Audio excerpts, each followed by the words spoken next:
Alright, and hello everybody, it is Blank here again, coming back with another video. This time we're going to go ahead and be talking about a very special series that holds a very near and dear place in my heart, and that is Kingdom Hearts. Specifically Kingdom Hearts 3, which has finally come out after years and years of waiting, and I'm just really excited to go ahead and get into this. So yeah, if you like it, please leave a like, comment, share, and subscribe. Roll the clip.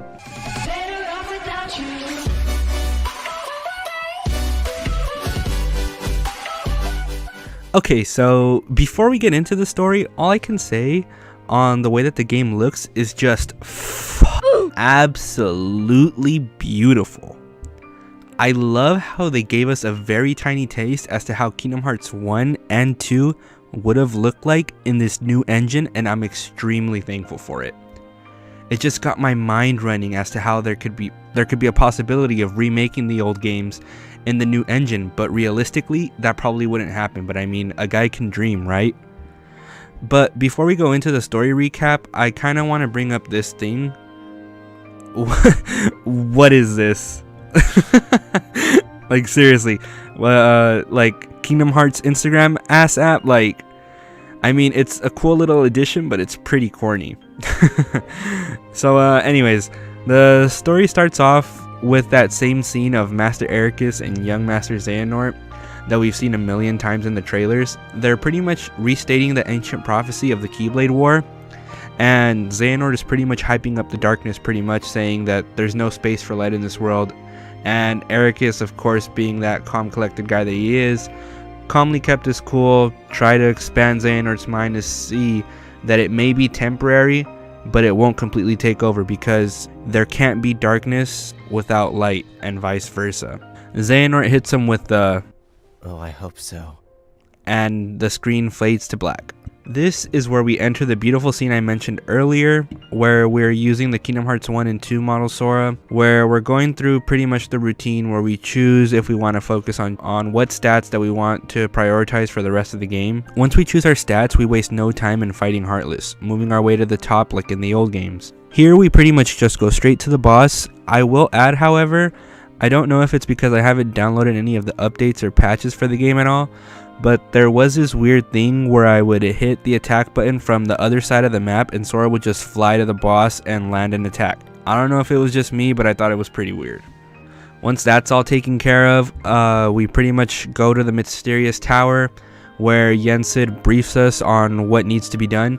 He tells us how Sora absolutely needs to find the lost power of waking, so he recommends that they go visit a true hero, and maybe this person could teach Sora a thing or two and potentially draw it out of him.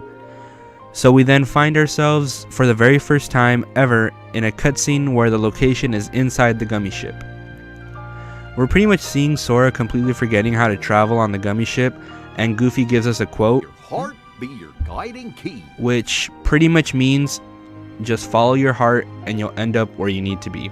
And with that, we start Kingdom Hearts 2.9. Yep, that's right. Not 3, but 2.9. Nomura's pretty hilarious and poked fun at the title names and how long they've avoided using the title name 3. So good thing is we landed on Olympus, but bad thing is that we don't exactly know where we landed. So we try to explore the area and we run into our first Heartless fight right out the gate. We continue to make our way up the mountain and we eventually run into Hades, which pretty much gives us a glimpse of his master plan, and we piss him off, so he blows us away and we end up in the city of Thebes on Earth. I'd like to add though that I really love how the Disney worlds have purpose and you're not just there to be there. Some people don't like this game's story, but I really do. The Disney characters finally have a purpose again and aren't just there for the sake of fan service. It's kind of like Kingdom Hearts 1 just on steroids, and I love every second of it. Once in Thebes, we conveniently land around the same area that Herc is, so we catch up for a bit, but are soon interrupted because Hades' plan is getting put into motion and it looks like all hell's breaking loose, because pretty much we're getting a fireball shower from above and it's wrecking everything in sight. So we decide to go around and help the people in the city. This in itself deserves recognition because in Kingdom Hearts, we used to never have NPCs roaming around town, but now it has actual NPCs in their worlds who aren't just item and weapon shop owners, and they get voice actors too to top that off. Sorry, I'm just like really geeked because I've been with this series from the beginning, and I'm just so happy to see how far this series has come. There's so many tiny details in this game that just enhance the overall experience for the better. Like, for example, this burn animation that Sora does when he's hit with fire. After the events in Olympus are done, we are shown Riku and Mickey in the realm of darkness, and we learn a little more about Aqua's situation and how there could be a possibility that she's fallen to the darkness because she's been there for a decade dealing with all these tough Heartless and alone nonetheless. Our conversation is interrupted by Heartless, and we get to take control of Riku and body them for a bit. His Keyblade snaps, and we're left with no other choice but to return to the mysterious tower. There we rendezvous with everyone and pretty much update Yen Sid about how Sora's like learning but like not fast enough. So we obviously get that reiterating ourselves of how important it is for Sora to learn like his lost powers, blah blah blah. And with that, we also get new clothes for Sora. Once that's all taken care of, we get to head out and get to go on our first gummy ship mission. To tell you the truth, I didn't really like the gummy ship portion of the game, but I did appreciate being able to skip enemies and make a beeline straight to the next world if I were to choose that. We end up in Twilight Town, and Sora's running wild, excited that they're back reminiscing, when suddenly we encounter Hayner, Pence, and Alette. But instead of having a warm reunion, we see that they're being chased by a swarm of Heartless, so of course, we're the exterminators and we handle the situation.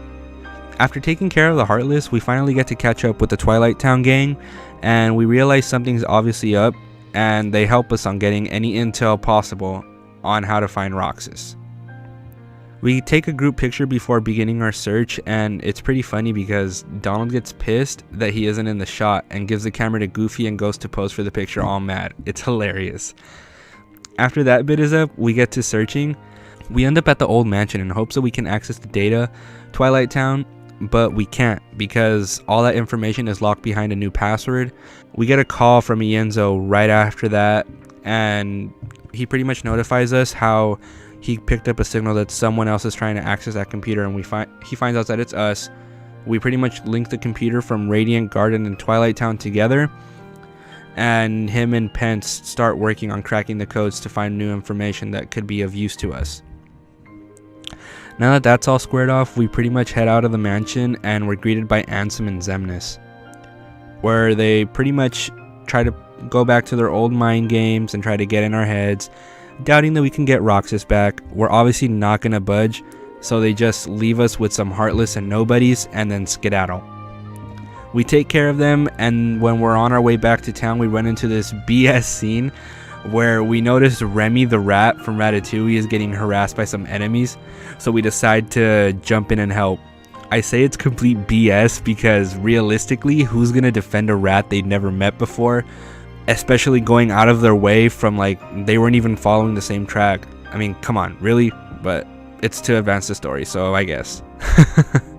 Anyway, we get back into town and we run into Uncle Scrooge, who is in Twilight Town running this fancy high-class restaurant, and it turns out that the head chef was that rat who we know is obviously Remy. Remy thanks Sora and the gang for saving him, and he gifts them with the fruit tart. Remy expresses that he wants to repay the debt even further by making them some more food, but the catch is that Remy has to control Sora to make it, and we're thrown into this cooking minigame, which is pretty much a bunch of 30-second button mashing patterns. It's very simple, but a neat addition. That pretty much wraps up our visit in Twilight Town, and we cut over to Kairi and Axel. The scene starts off with Kairi writing in what I assume to be a diary, but it's written as though it's a letter to Sora. She's talking about her experience in the world that time doesn't exist that Merlin created for the two of them to train to become proficient Keyblade wielders. She talks about how Axel has grown to become dependable and how she herself has grown to become confident that she will no longer be a setback and can provide some use. She finishes writing, then her and Axel begin to talk about their journey together and how they've come a long way. It's a very heartfelt scene They even share an ice cream, which holds a very deep significance to friendship in this game. We then cut to Riku and the king, and we see that they're in Radiant Garden talking about how they suspect that Terra is still under Xehanort's control and could possibly be one of the 13 Darkness, which could explain why they haven't been able to find him, and also if you played Birth by Sleep, you'd know this anyway. So their plan is to convert him to the light during the final showdown. We make our way to the next world, Toy Story. But before anything else, Nomura hits us with comedy again, and with some visuals of his Versus 13 ass ripoff, showing that he's salty about being removed from the project, and reimagines it in the form of Verum Rex. Turns out that it's just a trailer that Rex and Ham were watching. They're talking about how awesome it looks, and then suddenly they're attacked by Woody because Heartless have arrived in Andy's room and they're trying to take cover. This just so happens to be when Sora and the gang also arrive into the world, and they go straight to kicking Heartless' butt. Once they take them out, Buzz, Woody, and the rest of the toys hop off the bed, and they all introduce themselves. Buzz is obviously skeptical and standoffish because of all the hectic stuff that's been happening as of late, but Rex and Woody decide to believe them, and that was good enough for Buzz. They all decide to leave the room and head to the toy store in hopes of finding the missing toys as well as clues to Andy's whereabouts. Once in Galaxy Toys, we're greeted by young Xehanort, and all he really does is just summon some Heartless and say some deep stuff about how the Heartless took the Giga Toys who were lifeless and controlled them from the inside to imitate life. We wipe out the Heartless with the help of Buzz and Woody and begin to search for our friends. The toys that we end up saving are Rex, Ham, and the Corporal. The Corporal lets us know where he last saw young Xehanort, and we head over to him. During the confrontation, Buzz gets possessed by the darkness, and it's now our job to rescue him. Once we find Xehanort, he explains how he exploited the weakness in Buzz's heart, and that's how he was able to get him to fall into the darkness. We exchange some words. Xehanort summons a Heartless, we kill it, and manage to save Buzz, and he returns to us. We close things up in Toy Box, and we head off to the next world. Our journey leads us to the Kingdom of Corona, or as I simply call it, the Tangled World. It starts off with Rapunzel staring up at the night sky, looking at the Lantern Festival, dreaming that one day she can come down there and be with the people of Corona and enjoy it with them. We flash over to Flynn, who's on the run from the authorities and decides to find shelter at the top of Rapunzel's tower, only to end up tied up to a chair by Rapunzel herself. Flynn tries to sweet talk his way out of getting his ass beat with the frying pan, and they come to the conclusion that she'll let him go on the condition that he escorts her to the kingdom so that she can see the lights. He's on the run from the kingdom, so he agrees on the condition that his quote-unquote sidekicks, which is us, come along for the ride and help fend off the enemies in the forest. And with that, they make their way out of the tower, and because this is Rapunzel's first time outside, she's having the time of her life, and as well she has these funny mood swings, which I'll play right here. I am never going back! I am a despicable human being. Best day ever! I notice you seem a little at war with yourself here. As we're making our way through the forest, we cut over to the tower we just left and see our favorite Organization 13 member for the first time in the game, Marluxia. He's pretty much just teaming up with Rapunzel's evil fake mom / kidnapper. We finally get to see the kingdom, and we get treated with a breathtaking scene of the candlelit night. But unfortunately, we're interrupted by some nobodies. We get to take them out, and then the rest plays out just like it did in the movie. Rapunzel gets taken back to the tower, and Flynn tries to rescue her. Crazy old lady stabs Flynn, and he's on the verge of death. Rapunzel tries to save Flynn, but Flynn refuses to accept the help from her magic hair and cuts her locks off before she can even try. Then, of course, the Disney magic kicks in, and the evil lady dies, and Flynn gets revived, and they live happily ever after. Before voyaging off into the next world, we're presented with the scene of Saïx and a hooded individual who we later find out is Vexen. Saïx is trying to test him and see if he's truly here to work for them or stab them in the back like Axel. Vexen assures him that he isn't like that, and he's simply in it to further his advance in his research. With that being said and done, we now enter our next location, Arendelle. We waste no time with the Heartless fighting, but once that's taken care of, the cold air hits our islander protagonist, and he ain't having it. He notices it's abnormally cold.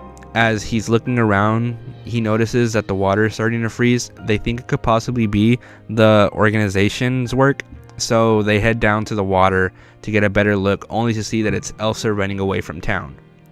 Sora notices that she seems troubled, and we try to track her down to see what's up. We finally catch up to Elsa, and we see that painful look in her eyes, and Sora, being the great stand-up guy that he is trying to be that person who's willing to listen no matter the situation. But Elsa's so distraught, she freaks out and throws ice shards at them. Elsa realizes what she's done and feels terrible. Our encounter is interrupted by Heartless, and Sora, again being the great guy that he is, runs up in front of her and tells her to go find cover and that they'll take care of it. Once that's said and done, we continue to pursue Elsa, and she gets annoyed and builds an ice wall to get away from them. And then this is where Larxene enters the scene and restructures the ice wall, trapping us in an ice fortress. We make our way through the fortress, and we even get to do this fun little mini rail slide mini game type thing at one point, where we just shoot Heartless while making our way to the top of the fortress. Once we get out, we're greeted with this iconic song. It's nice how it kind of plays like a 2-in-1. We get the song while we also get original snippets of Sora and the gang trailing down Elsa, mixed with the original choreographed scenes from the movie. We get kicked off the mountain due to an avalanche, and we do this fun little sledding minigame. It kind of reminded me of when in Kingdom Hearts 1 we had that real simple vine sliding game in the Tarzan's world. Once at the bottom, we pretty much start again from square one, considering we still want to talk to Elsa and see what's wrong. But conveniently enough, we run into Olaf, Sven, Kristoff, and Anna, who coincidentally are also on that same mission. This doesn't pertain to the story, but I kind of wanted to add that this slide and shoot mechanic we get to do while we make our way back up the mountain, I just thought it was really cool and a nice shift from the regular hack and slash stuff. Yeah. Once we're at the top of the mountain again, it plays out like in the movie, and Anna is trying to convince Elsa to come back, but obviously things don't go too well, and we get in a fight with the ice giant. But it's okay because he ends up joining our party anyways. When we find out that the prince who's in the movie, who funnily has no voice scenes in this game, is kidnapping Elsa. And we all know how this plays out. Anna's on the verge of death from the freezing curse, but hops in front of Elsa to save her before being struck down by that prince. She freezes, the guy's sword snaps, and he turns into a Heartless. It was a really awkward scene since he had no real role here other than to turn into a Heartless. We fight the wolf Heartless, and once he's defeated, he's pretty much turns into a big exploding ball of darkness. We should have gotten wrecked from the gust of wind, but that ice giant comes in clutch and takes one for the team. Rip Ice Giant. And with that, Arendelle turns back to normal and the ice goes away, and we get our favorite fairy tale ending. Side note, I would really want to appreciate the enhanced graphics at the end of each world. I'm constantly just saying wow with a dumb look on my face. Kitty. And with that, we end up in Monsters Inc., where we fight some unversed. Obviously Sora has no idea what they are or who they are, but Donald and Goofy do, so they're explaining what they are. They think that because the unversed spawn from negative emotions, they connect to what the monsters use as scream energy. Mike yells and says that they no longer use that, inferring that this is supposed to take place a little while after the first Monsters Inc. movie. We go through the motions of our introductions and make our way down to the work floor to return Boo to her door, but we're interrupted in the process by noticing that the unversed infestation has reached the work floor. We take them out and hop onto the doors and travel through the warehouse and search for Boo's door. This is where we see Randall, and the plot thickens. We get to Boo's door but realize it was a trap set up by Randall, because where we end up isn't her room, but another area in the warehouse. Snake-ass Randall thinks he has the upper hand. He believes that he can return to the top of the company and ditches the gang, pressing them to try to stop him. So now it's a race for time. You'd think that the stress levels would be high, but here we are, making silly faces. This isn't a joke, guys. We finally make it out, only to find out that shit's gone to hell and the whole place is on fire. Like, seriously, what's with this game and blowing shit up?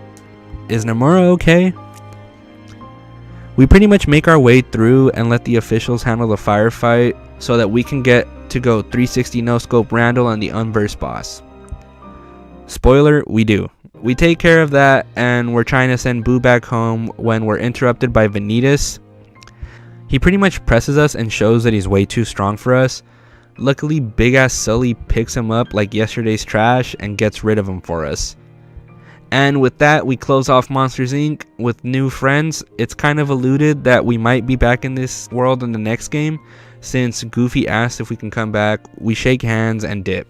We find ourselves back in the gummy ship where Ienzo gives us a call briefing us on the situation. He pretty much tells us how he's gotten a hold of a bit more of Vexen and Ansem's research and learned that Sora not only has 2 hearts in him, but 3. And with that, we make our way back to the mysterious tower to update the rest of the crew on what we've learned. We get more talk about the 7 lights and 13 darknesses. We cut back to the Keyblade graveyard where we're introduced to another 2 favorites, Demnix and Luxord. Larxene explains the situations best, so I'll let her do the talking for me. You're in 2? What is this, organization rehash? We then find ourselves in the Pirates world. This world is freaking beautiful, and it has to be, since we're interacting with live action movie characters. I've never seen any of the Pirates Caribbean movies. Sorry, don't crucify me. But supposedly this is telling the story of the 3rd movie, and it's very cutscene heavy. We're wandering through the desert and we find the Pearl, Captain Jack's ship, traveling on land. Weird, right? Yeah. We seize control over it and we make our way back to shore where we catch up with the rest of the captain's crew and learn that we're currently in Davy Jones' locker. Knowing this, we escape and learn that Luxord and Vexen are also here in this world. Once we're out, Luxord summons a dragon-like skeleton Heartless for us to fight, and we take flight on a Heartless back and get to butt kicking. Once we body the giant flying Heartless, Sora plummets down to the shore and gets knocked unconscious.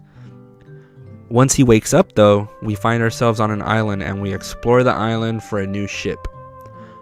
We get to travel underwater, and while it's not perfect, it's still a huge improvement from the Atlantica swimming mechanics. We encounter this treasure chest, which is clearly a trap, but Sora, being the clueless adventurer seeking guy he is, decides to go for it anyways. And of course, a giant heartless fish emerges from under the treasure chest and we're prompted with another boss fight. It wasn't too bad, but there wasn't much we could do since our attacks are very limited underwater. Once that's all said and done, we find a ship named the Leviathan, and before we even move 2 feet, Luxord teleports onto the ship and feeds us with more Heartless.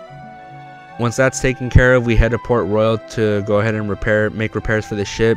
Captain Jack pretty much says like, okay, so we're here and I need you guys to collect 300 white crabs. Don't ask why, just go do it. This place is really awesome. Compared to the way that it looked in Kingdom Hearts 2, this is like night and day literally, because like in Kingdom Hearts 2 it was night and now it's daytime. But yeah, anyways, stupid jokes aside, yeah, this town's really nice and beautiful. I like what they did with it. We collect the crabs and head out to sea for some ship battles, which I didn't really enjoy at all. The mechanics were very clunky. We even get to fight a Kraken as the final boss for this world. It was boring, but don't get me wrong, it was enjoyable due to the visuals. Once we handle the Kraken, we gotta body Davy Jones next.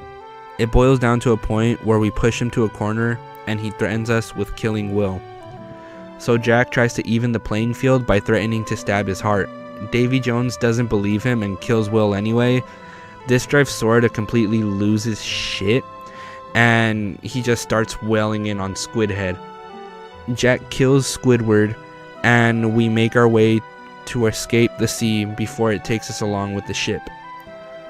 Again, we're hit with Disney magic and will emerge from under the water with the cursed ship of Davy Jones, where he's bound to the ship pretty much for an eternity. He's granted 1 day on land, but in return he has to repay that debt with 10 years on the ship.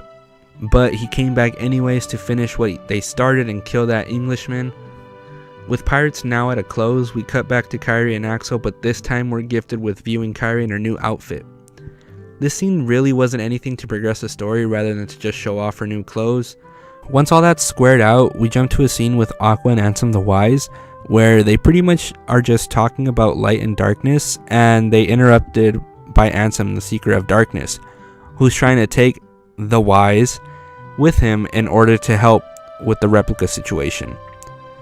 Aqua tries to fight it and is overpowered, and is pretty much showing us the story as to how Aqua fell deeper into the darkness. Then we flash back into the present, still in the realm of darkness, but this time with Riku and Mickey with their new Keyblades.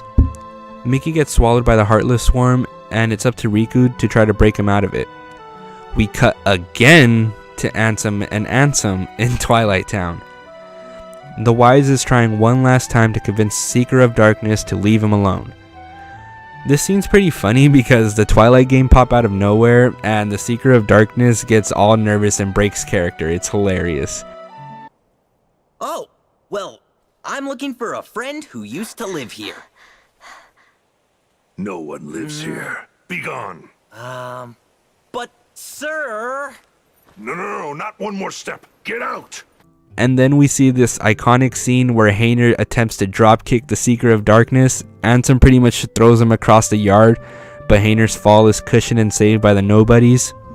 It was all really weird how the Nobodies defended everyone and were like getting on Ansem's sack. That wraps up, and we make our way to San Francisco and meet up with the cast of Big Hero 6. We team up with Baymax and clear up the Heartless on the Golden Gate Bridge. After that, we all enjoy the fruits of our labor and watch the sunset with Hero and the gang at the top of the bridge, with some ice cream, paying homage to Roxas and his squad in Twilight Town. We head into town and find a new threat, the Microbots. It's too much for Hero's gang to handle, and we have to go save all of them. We find out that Data Riku is the one behind all of this, and we go to work on the Microbots. Once we body them, we confront Data Riku trying to find out what's up and why he's around. We learn that the organization has gotten a hold of replicas, explaining his presence. He vanishes with one of Hero's battle chips and implants it in the original Baymax model, cueing a boss fight where we can team up with Baymax one more time and take the fight airborne and kick some ass. We manage to take down Dark Baymax, and Hero goes straight to work on restoring him, and the product of his hard labor gifts us with 2 Michelin Mans, concluding our stay in this world. We make our way to Destiny Islands, where we find Master Erika's Keyblade on shore, and Sora knows that it is now time for him to finally visit the Realm of Darkness to go and save Aqua. We go back to Riku and Mickey, where we last left them off, and see that Aqua pops out of the swarm of Heartless that swallowed Mickey. She goes on to talk about how she felt betrayed and left forgotten like yesterday's trash, and that is what led her to falling deeper into the darkness. Riku sympathizes with her situation because he has something similar that's gone through with him, and he decides that he should be the one to take her out of that mindset, and we're thrown into yet again another Heartless Swarm battle. I don't know if any of you are keeping track with these Heartless Swarm fights, but we've had so many in this game, so leave a comment down below if you know exactly how many they were.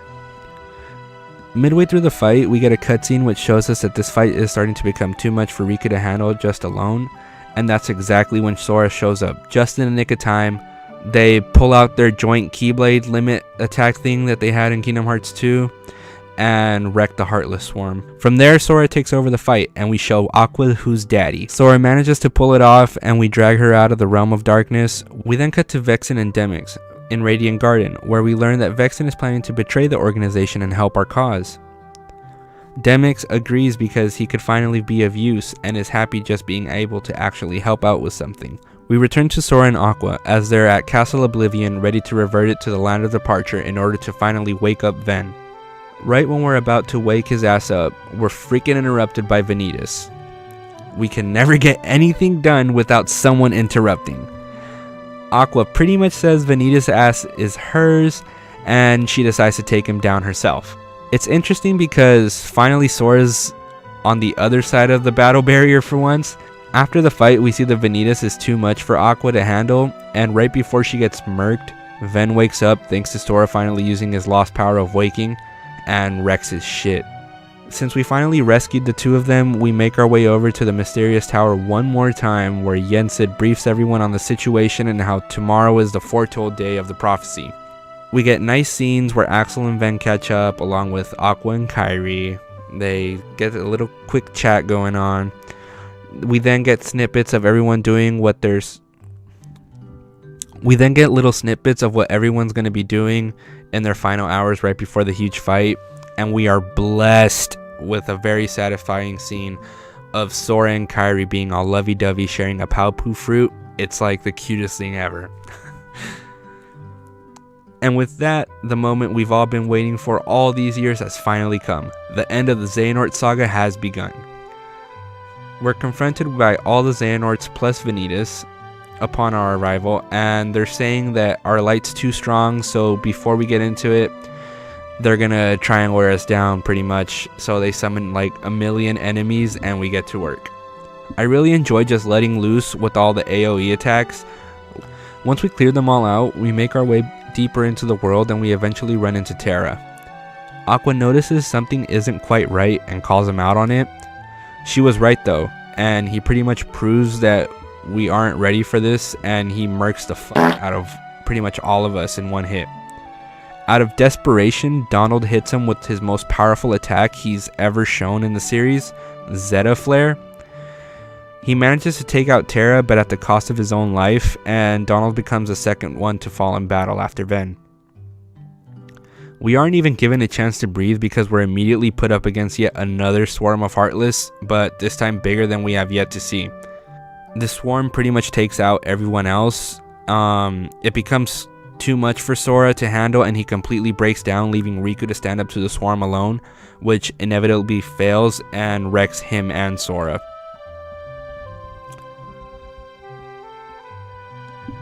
So like at this point we pretty much all died, but since it's Kingdom Hearts, everyone comes back eventually. We find ourselves in the realm in between, the final world, I believe it's what it's called, and Sora has another chance to return. He just has to put his body back together. We go around the world looking for fragments of Sora's body, and once we do that, we set off to release everyone else's heart.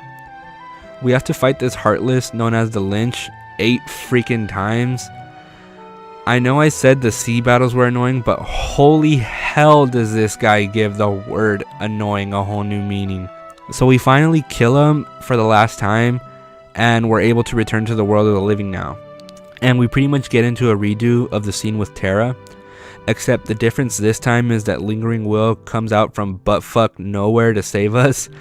Since we suffered no casualties from Terranort, we're properly ready to handle the Heartless Swarms and get our revenge. Instead of dying, this Heartless Swarm turns into a giant Heartless tornado, and we receive help from the keys from the Keyblade Graveyard, which once belonged to the heroes that... That's a mouthful. Instead of dying, this Heartless Swarm turns into a giant Heartless tornado. We receive help from the keys of the Keyblade Graveyard that once belonged to the heroes of the last Keyblade War, and we use them to get rid of the Heartless. Data Riku and Xigbar show up and rain on our parade by summoning even more freaking Heartless, but thanks to the power of random Yen Sid pops up and goes full Moses on us and splits the Sea of Heartless in half for us to get through and put an end to Xehanort and all the 13 darknesses once and for all. Now the time has come for us to face our destiny, and we confront Xehanort and his team of evil. He creates a fortress where he sits at the very top, waiting for us to take care of all the other guys before we get to him. Because this is the moment we've all been waiting for, we actually get to take part in every single fight. It's extremely tedious, but at the same time much appreciated. We get to team up with all the Keyblade wielders, and looking back at it now, I'm thankful that the developers let us do that and didn't just make it like an in-game cutscene type thing. It pretty much goes, you kill one, they say their final words, and we move on to the next. I'm skipping over them because if I get into each one, we'll probably be adding like another good chunk of like maybe 10 minutes to this video, and I'm not with it. But I would like to mention one fight in particular, and for those of you who've completed the game, I'm pretty sure you know which one. It's the fight with Kairi, Axel, Sayax, and Xion. It's such an emotional roller coaster, I can't give it proper justice, so I'll just share a snippet of one of my favorite scenes from that fight. Wait!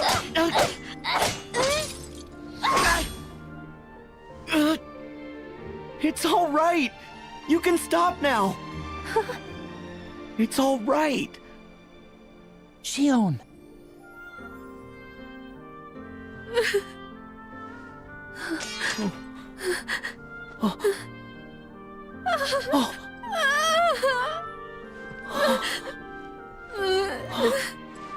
Fuck, this game is so good. Anyway, we keep taking body after body after body after body until it's finally Xehanort's turn. Before we even start this shit, this man goes full savage mode and murks the out of Kairi just to mess with Sora. Tombao. Kairi! You require motivation.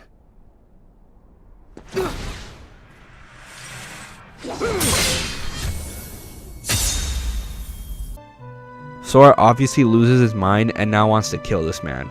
Xehanort succeeds in forging the Keyblade, and here's where I'm a bit confused. We either enter Xehanort or we enter Kingdom Hearts for the final battle, but regardless, the new place we end up is called Scala ad Kylum, the place where we see Ericus and Xehanort in the beginning of the game. It's a beautiful final battlefield and a great place to kill the man where he started his journey all those years ago. We're then put into an epic 6-phase final battle where we literally do everything from fighting underwater to in the sky. We even reach the final when we reach the final phase and finally beat this guy, he realizes he's lost, but he's too stubborn and doesn't want to let go. Then Ericus emerges out of Terra and tries to talk Xehanort out of this mess and tries to like make him see what he's doing. And finally he gets to Xehanort and he admits defeat. Now that we've returned to the Keyblade graveyard, we start to wrap it all up, and Sora explains that he won't consider this whole thing done until he finds a way to save Kairi. Mickey warns him and pleads for him to stay because it's extremely dangerous and it can cost him his life. But obviously Sora doesn't care about that. That's his lady. They see the conviction in his eyes and let him set off to save her. And with that, we get to see what everyone else is doing in the time that Sora's been away. Mickey, Donald, and Goofy return to the castle to their special ladies, and in Goofy's case, Chip and Dale. The Twilight Gang adopts Axel, Sayax, Shion into their clique, and the guys over at Radiant Garden are reconstructing Naminé. Then we flash over to Destiny Islands, and everyone is together and is hanging out, when suddenly we pan over to Kairi and Sora over at the legendary Paupu tree where they're holding hands, and then something sad happens where Sora fades, alluding to the fact that while he was able to save Kairi, he didn't make it back. And then we get to the roll credits, leaving me screaming and saying, no, this can't be it. But at least I know now that I can expect Kingdom Hearts 4 in another 15 years on the PlayStation 16 Ultra Pro XD. So we have that to look forward to, I guess. All in all, I really enjoyed my experience with this game, and I'm excited to see where it goes next. If you liked the video, please be sure to leave a like, comment about how my video's trash and I know nothing about the series, and most importantly, don't forget to subscribe for more content. This has been Blink, and I'll see you all in the next video. Bye.